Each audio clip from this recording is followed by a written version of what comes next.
I am here today to talk to you about one of the things that makes our region unique across the state of Michigan, and that is that we were one of the first of 10 communities across the country to receive the Youth Homelessness Demonstration Project. The Greater Grand Traverse 5-county region received the YHDP grant in January of 2017, and we are one of 4 rural communities to receive funding in the first round of that innovative grant to end youth homelessness.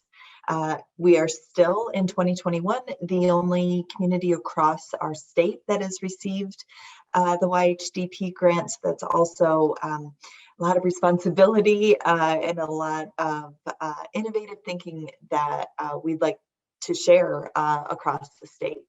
So being one of 4 rural communities who was awarded this funding during the first round, we join now over 40 communities across the country who are part of the YHDP cohort.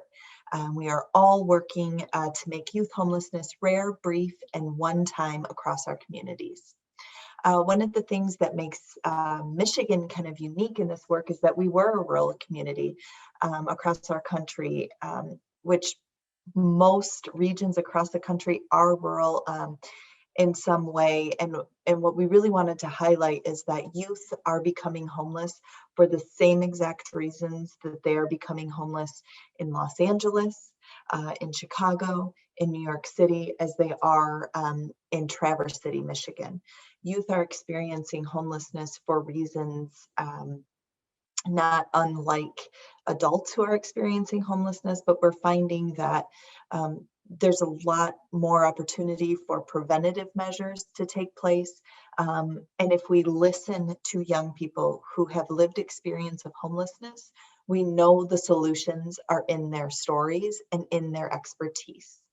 So one of the things we've done to highlight this work and move it forward in an innovative way is to include youth from the very beginning of the work. So we go to youth and we hold listening sessions in our communities. And those listening sessions really help inform how we're going to continuously improve our homeless response system, our projects, and our approach to ending youth homelessness. Young people in our listening sessions feel like their voice is finally being heard, that we are taking into account what they're telling us needs to change in order to end youth homelessness.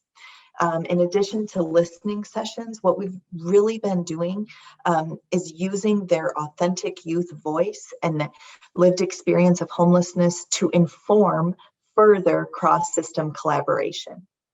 We heard time and time again in our communities that young people felt like the systems dedicated to serving them were also failing them. We found time and time again that young people were aging out of foster care and into homelessness. And that is something that we feel should never happen. So what we did was heard what youth were telling us and got actionable around solutions. So what we've done now is create cross-system collaborations dedicated to the main intersections of systems that youth interact with.